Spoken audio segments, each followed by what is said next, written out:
자수성가 1조 자산가 토니 로빈스는 말합니다. 세계 최고 0.001%의 자산가들은 궁극의 투자법을 통해 부를 축적하고 있습니다. 바로 이 영상 속 조언들을 통해 당신의 부가 완성됩니다. 현존하는 최고의 투자자 워렌 버핏, 2022년 그와 함께하는 점심 한 끼는 한 경매에서 무려 한화 246억 원에 낙찰되기도 했습니다. 즉, 수많은 부자들은 억만장자라는 타이틀을 가진 세계적 거물들과의 소통과 대화를 원합니다. 그럼 그들은 과연 어떤 대화를 했을까요? 이 질문에 완벽한 답변을 적어내려간 한 남자가 있습니다. 그의 이름은 토니 로빈스. 자수성가로 1조 원대 자산을 축적한 그는 현존하는 최고의 투자자에게 개인적인 조언을 들어왔습니다. 그리고 지금으로부터 10년 전부터 부의 해답을 찾아서 투자 방법부터 부의 완성까지 투자 관련 3개의 도서를 써내려갔죠. 그리고 무려 13명의 억만장자 타이탄과 나눈 식탁에서의 대화인 부의 완성으로 투자 실행서 시리즈의 마지막을 장식했습니다. 브릿지워터의 레이 달리오는 이 도서를 이렇게 말했죠. 토니 로빈스가 또 다른 투자 필독서를 들고 돌아왔다. 그는 이 책에서 세계 최상급 부자들의 전략을 공개했다. 이번 영상에선 부의 완성 속 억만장자들의 투자 비밀을 여러분과 함께 나눠보려고 합니다. 가장 먼저 토니 로빈스는 이렇게 말문을 엽니다.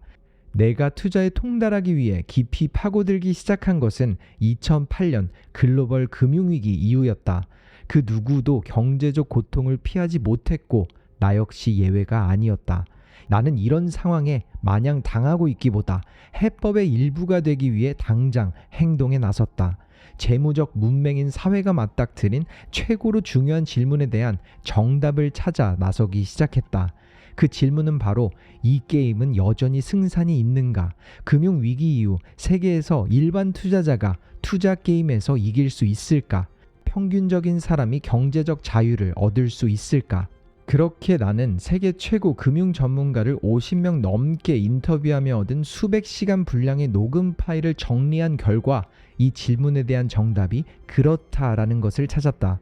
인터뷰에 응한 거물들은 저마다 다른 접근법을 들려줬지만 투자자가 게임에서 승리하기 위해 취해야 할 혹은 피해야만 할 불변의 법칙과 단계에 대해서는 모두 의견이 일치했다. 첫째, 돈을 잃지 않는다. 둘째는 자산 배분의 핵심 원칙으로서 다양한 위험 보상 비율을 가진 여러 유형의 투자의 자산 분산. 셋째는 가능하면 보상과 위험이 비대칭적인 투자, 즉 잠재적 보상이 하방 위험을 훨씬 초과하는 투자처 찾기. 그리고 마지막은 분산 투자였다. 하지만 달걀의 일부를 안전하게 보관하는 방법인 분산 투자는 이제 더 이상 성공을 보장하지 않는다. 이 도서에서 말할 대체 투자는 세계 최고의 현명한 투자자들에게 어마어마한 수익을 창출해왔다. KKR 보고서를 훑어보면서 나는 충격적인 통계를 접했다. 자산 규모 3천만 달러 이상 초고액 순자산가는 대체 투자에 자신의 46%를 배분하고 상장 주식 비중은 29%에 불과하다는 것이었다. 그리고 그들은 대체 투자 자금 중 절반 이상인 52%를 사모펀드에 투자했고 다음으로 부동산, 헤지펀드에 거의 균등하게 배분했다. 통계를 봐도 1986년부터 2020년까지 35년 중 35년 모두 사모펀드가 주식시장을 앞질렀다. 이는 S&P 500 지수보다는 연평균 수익률이 5%포인트 이상 높으며 이는 복리이기 때문에 격차가 점점 더 크게 벌어진다. 100만 달러를 투자했다면 S&P 500 지수는 약 2631만 달러로 지나치게 저조하지는 않다. 반면 사모펀드에 투자했다면 놀랍게도 1억 3,960만 달러로 불어났을 것이다. 실제로 사모펀드는 공모펀드보다 3차례 침체기 모두 충격을 덜 받았고 더 빠르게 회복했다. 그리고 이 책을 쓰기 위해 대부분의 평범한 사람들은 실현하지 못한 놀라운 복리 수익을 창출한 대체 투자 매니저 13명을 인터뷰했다. 그리고 이들은 나만의 투자의 성배 포트폴리오를 찾을 수 있도록 도왔고 그들을 성공으로 이끈 본능과 기법, 원칙, 전략을 공유했다. 2022년 중반 제로금리 시대가 끝나고 지속적인 인플레이션, 공급망 위기, 우크라이나 러시아 전쟁과 수많은 다른 요인들이 세계적 시장을 덮쳤을 때도 그들 중 그 누구도 두려워하지 않았다. 오히려 그들은 흥분했다. 그들은 기회를 감지했다. 포브스 400대 억만장자 중 최다 그룹은 대기업이나 석유, 가스업계 출신이 아니라 사모펀드, 사모부동산 펀드, 사모신용 분야의 거물들이라는 사실은 널리 알려져 있다. 그들은 고객인 LP와 자기 자신인 GP를 위해 막대한 부를 창출한다. 그들은 머니게임을 마스터하고 수백, 수천억 달러의 자산을 관리한다. 이렇게 수조 달러가 대체 투자로 흘러들어가는 상황에서 내가 이들의 자금 관리 사업의 일부를 소유하는 것이 가능할까? 정답은 그렇다이다. 이른바 GP 지분으로 알려진 이 세계는 지난 10년 동안 대형기관 투자자들 사이에서 점점 인기를 얻고 있지만 이제야 주류 언론에 보도되기 시작했다. 즉 사모펀드 운영사인 GP 지분은 행동의 한 조각이다. 경주마에 베팅을 하겠는가? 경마장 전체의 일부를 소유하겠는가? 실제로 미국 최고의 투자 자문 회사 중 상당수가 고객 포트폴리오에 GP 지분을 활용하기 시작했다. 피터 멜럭은 이 부분을 이렇게 말했다. GP 지분은 고객이 완전히 다른 각도에서 최고 수준의 사모펀드에 접근하고 소유권의 이점을 경험할 수 있는 매우 독특한 방법이다. 이처럼 토니 로빈스는 부의 완성에서 다양한 대체 투자의 방법들을 나눴습니다. 앞서 말한 사모펀드의 GP 지분은 단 한 가지에 불과하며 이 외에도 사모신용, 수요 증가가 불가피한 자산군인 에너지 및 친환경 기술 분야에 대한 사모펀드 투자, 그리고 다양한 스타트업에 투자하는 벤처 캐피탈과 세계에서 가장 큰 자산인 부동산까지 정말 다양한 분야에 대한 숨겨진 정보를 나눴죠. 그리고 이어지는 13명의 타이탄들과의 대화에선 투자에 관한 날것, 그 상태의 인사이트를 찾을 수 있었습니다. 한 가지 예시로 실리콘밸리 투자의 귀재 비노드 코슬라는 경제 위기를 이렇게 받아들였죠. 나는 항상 정반대의 시각을 갖는데 지금부터 20년, 25년 후에 2020년대 초반을 돌아본다면 슬프게도 지구에서 일어난 가장 좋은 두 가지 일은 우크라이나와 코로나19가 될 것이라 믿습니다. 왜일까요? 우크라이나는 에너지 자립의 길을 걷기 시작했습니다. 독일이 러시아 가스를 사용하지 않겠다고 말할 가능성은 전혀 없었어요. 그들은 그것이 가능하다고 생각조차 하지 않았죠. 그리고 1년 반이나 지난 지금 독일은 말 그대로 러시아에서 생산되는 가스를 사용하지 않고 있다고 밝혔어요. 내가 말하고자 하는 바는 우크라이나 덕분에 에너지 전환이 일어났다는 겁니다.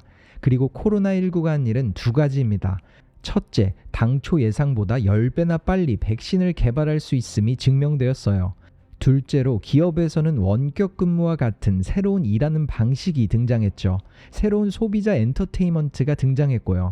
가장 중요한 것은 모든 정부뿐 아니라 모든 기업이 이제 중국에만 의존하는 상황에서 벗어나기 위해 노력하고 있다는 점입니다. 나는 코로나19를 계기로 중국으로부터의 독립이 시작되었다고 말하고 싶습니다. 또한 페이팔 마피아의 원년 멤버이자 우버, 팔란티어, 에어비앤비, 페이스북 등의 유니콘 기업의 초기 투자자로 참여했던 데이비드 섹스는 자신이 투자 유형 중 기회를 찾는 비결을 적나라하게 언급하기도 했습니다. 제가 찾는 몇 가지 요건은 이겁니다. 하나는 제품 후기라 부르는 것이죠. 제품의 핵심에 있는 간단하고 반복 가능한 거래 또는 상호작용 중 사용자가 계속 반복하고 싶어하는 걸 찾습니다. 페이팔에서는 이메일 주소와 금액을 입력하면 아주 쉽게 돈을 송금할 수 있었습니다. 우버에서는 목적지를 지도에 입력하면 차가 태우러 옵니다. 구글은 제일 간단합니다. 사용자들은 검색창이라는 아주 간단한 인터랙션을 통해 계속 참여하고 싶어 합니다. 나는 많은 기업이 이 점을 놓치고 있다고 생각합니다. 그 이유는 점점 더 많은 기능을 추가하고 점점 더 복잡하게 만들면 제품 시장 적합성 문제를 해결할 수 있다고 생각하는 데 있습니다. 그러나 사용자가 간단한 일을 하도록 유도하지 못하면 복잡한 일을 하도록 유도하기는 더욱 어렵습니다. 사용자가 받아들일 수 있는 단순한 것부터 시작한 다음 그 위에 복잡성을 더하는 편이 좋습니다. 그리고 실리콘밸리의 가장 큰 장점은 대략 10년 주기로 플랫폼이 바뀌고 있다는 겁니다. 1980년대의 개인용 컴퓨터, 1990년대는 인터넷의 탄생, 2000년대 초반에는 소셜이 등장했고 2000년대 후반에는 모바일이 탄생했습니다. 그리고 이제 플랫폼의 큰 변화는 AI로의 전환입니다. 우리는 항상 투자 전 이런 질문을 던집니다. 제품이 어떻게 유통되고 있나? 어떻게 시장에 출시될 예정인가? 창업자의 비전은 무엇인가? 그가 가진 무형의 자질 중 이 회사를 특이한 회사로 만들 수 있는 것은 무엇인가? 이처럼 스타트업의 가장 중요한 불을 붙일 아이템을 찾으려고 노력하죠. 그리고 부의 완성에서 1150억 달러의 자산을 움직이는 베리 스턴리히트는 투자라는 분야에 대해 이런 조언을 나눴죠. 현재 시장에는 많은 공포와 불안이 도사리고 있어요. 우리 중 일부는 대담하게 물건을 살 테고 사람들은 그런 우리를 보고 미쳤다고 생각하죠. 미래에는 그것이 우리 생애 최고의 구매가 될 수 있음을 알게 될 것입니다. 즉, 천재는 아니더라도 완전히 객관적이어야 합니다. 어떤 것과도 사랑에 빠지지 마세요. 사람들은 그것을 잘못 이해합니다. 그들은 감정적이고 세부사항에 주의를 기울이지 않습니다. 시장은 당신과 내가 생각하는 것보다 더 오랫동안 비합리적으로 움직일 수 있습니다.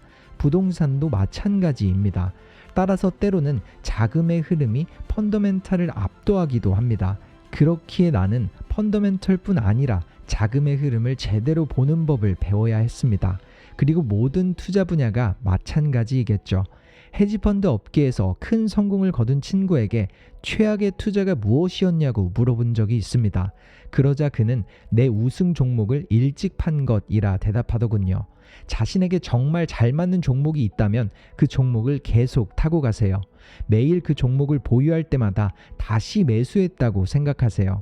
사람들은 본능적으로 팔지 않으면 돈을 벌지 못했다고 생각합니다. 조금 오르면 팔고 빠졌는데 더 나아지기를 바라며 버티기. 이것은 주식시장에서 가장 끔찍한 전략이고 부동산 시장에서도 마찬가지입니다.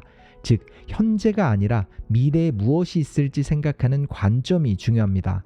그리고 제가 매도하는 원칙은 사람들이 한 종목에 관심을 잃고 다른 종목으로 이동하는 등 자본 흐름에 변화가 있을 것처럼 보일 때, 시장이나 자산 카테고리에 새로운 공급이 많이 들어올 때입니다. 이번 영상 속 토니 로빈스가 나눈 세계 최고 0.001%의 자산가들의 메시지가 어떠셨나요? 그는 이 메시지가 경제적 자유를 추구하는 데 기초가 되기를 간절히 바라고, 또 지식은 힘이 아니라 잠재적인 힘이기에 매일매일 해나가는 실행이 지식을 능가한다는 걸 잊지 말라며 자신의 멘토 짐 론의 메시지를 인용했습니다. 배움이 지식이 되도록 하지 말라. 그러면 바보가 된다. 배움이 행동이 되도록 하라. 그리고 마지막으로 이런 말을 남겼죠. 우리는 모두 마음속으로 돈이 부자를 만드는 것이 아님을 안다. 당신도 깨달았겠지만 가장 큰 보물은 금전적이지 않다. 모든 것의 완벽함과 아름다움에 감사하는 순간이 바로 가장 큰 보물이다. 바로 그때 우리는 우리 안에서 영원하고 꺾이지 않는 무언가, 즉 우리 영혼의 정수를 느낀다. 이것이 진정한 성배다. 이번 영상 속 토니 로빈스가 부의 완성에 담은 메시지가 닿게 되는 많은 분들의 삶에 경제적 자유와 마음의 풍요함을 선물하길 바랍니다. 터닝포인트였습니다.